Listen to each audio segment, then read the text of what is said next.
YouTube. This is Wisconsin Shoe Guy, and wanted to take a quick moment to talk a little bit about Adelaides today.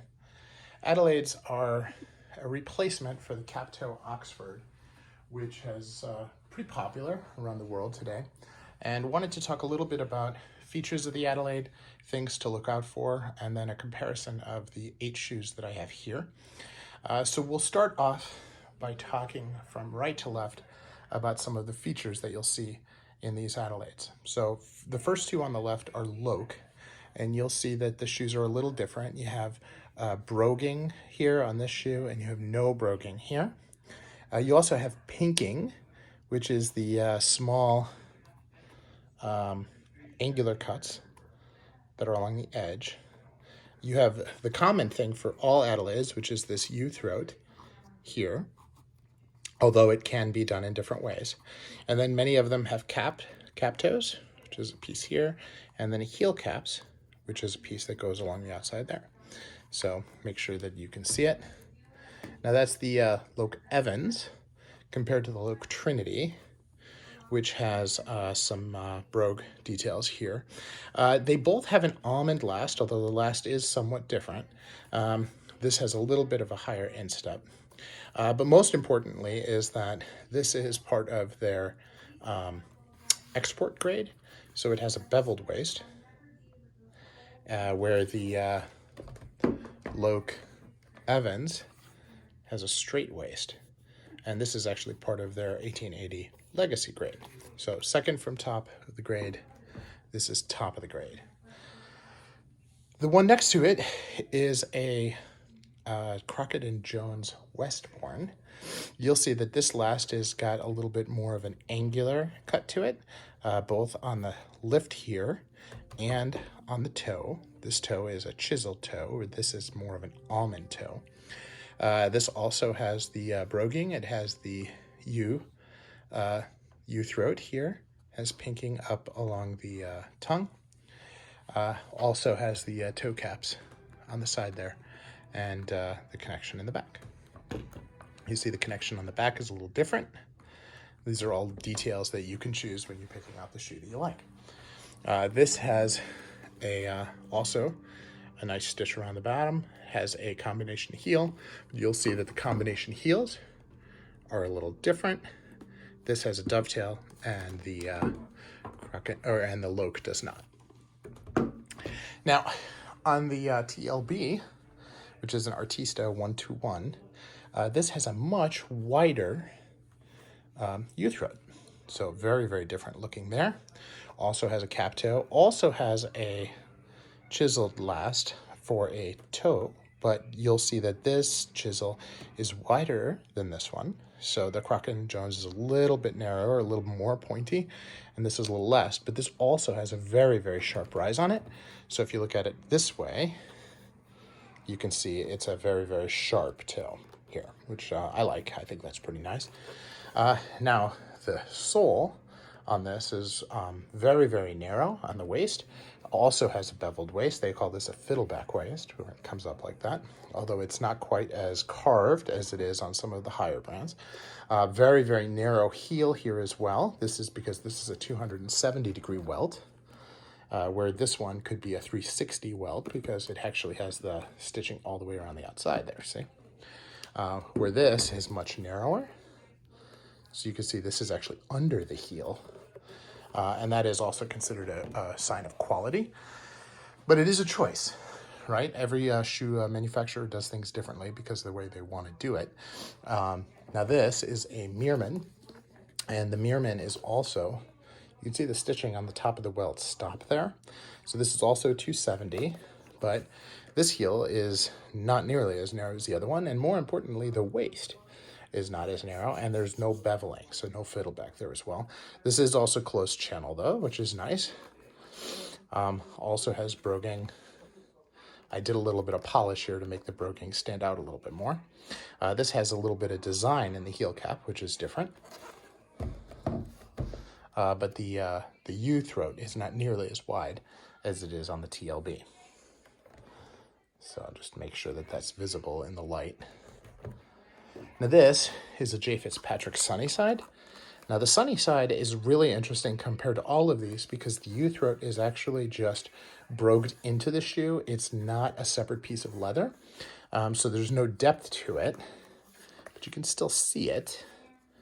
A very interesting design element there. Now this is museum calf, which looks very different, of course. And of course this has the cap toe and the heel cap and the single piece on the outside, very much like the look. This is an Allen Edmonds Cornwallis. This has the U-throat, but it has no cap toe, but it does have a medallion, which the others do not, and it has no heel cap. So very different. Still a half brogue, technically, but very much less broguing, and because it doesn't have the caps, a little bit of a different look. Certainly has the medallion, though, which is more. And then this is suede, which by itself is very different, but then the last on this is different too. This is a chisel last, but much more rounded. Does not have a sharp rise to the last, like some of the others. The U-cap is on the narrower side compared to the TLB, but not as narrow as here with the Mirman. This is a rubber sole, and you can see the stitching going around there. Very, very different. So, different things to look for. Now, when you look at quality, some of the hard things to tell about quality is how close the stitching is to the edge. So here you'll look, you can see this has 2 stitches on the cap, and it's pretty close to that pinking, so the pinking cannot can't bend over or anything. It can't be a flap that gets destroyed. And there's 2 all the way around. So you can see it on the throat, see it here. This is called an austerity brogue because it has no brogues, which is kind of weird. But this one you can see this is a single stitch, but they have the stitch below the brogue and above the brogue. And these brogue holes are, I would say, medium size. Here you can see the brogue holes are much smaller. Again, I also polished it so it's easier to see them. You know, the cap has a little bit more detail there, which a lot of people like. Again, the sole, very good. These brogue holes are a little bit small, but mostly the bottom line of the broguing seems a little bit disproportionate here, like they included the pinking when they centered it, and I probably wouldn't have done that. I think it's a little bit tight there. The Mirman, the holes are a little bit bigger. They're a little bit, the stitching is a little bit wider from the brogues. J. Fitzpatrick, it's there's no pinking at all. This is a straight edge, which is a different design choice, which makes sense because it's actually not here. And I like the back on this very well. And I think it's different when it's in museum calf because you want to make sure that it has a different look to it than if it's plain calf. The Allen Edmonds, the holes are a little bit bigger. The stitching is definitely farther apart from it. Of course, the medallion is there, and the medallion is very nice. I've done a little bit of tone to darken that up a little bit on the toe, but that's a choice that I made, not something that Allen Edmonds does. They have a little cap along the back there where it joins, which is, again, it's a design choice that they made. And then here, as we look at the stitching, again, it's pretty wide comparatively. But again, this is suede, so it's very different. You can't even see the little holes.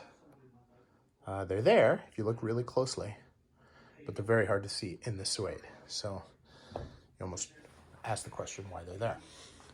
So I would say from a quality standpoint, certainly the sole, the density of the holes, the stitching, definitely on this TLB would be one. The Trinity, because it has the more fancy fiddleback waist. The Crockett Jones is just a straight waist. So I would say that the Loc Trinity, because it has that bevel there, I would say number 2, Crockett Jones Fast 3. And then I would say this is almost a tie between the Loke Evans, the J. Fitzpatrick, the Allen Edmonds, and the Amblier as 4, and then the Mirman number 5. And not to be a Mirman hater, I love Mirman, they're great shoes, but I just don't find them as comfortable, and so I'm going to take a little bit off because of the sole and the fact that the heels take a lot longer to break in. So that's my thinking. This is the Adelaide, and hope you found it interesting. Thanks, everyone.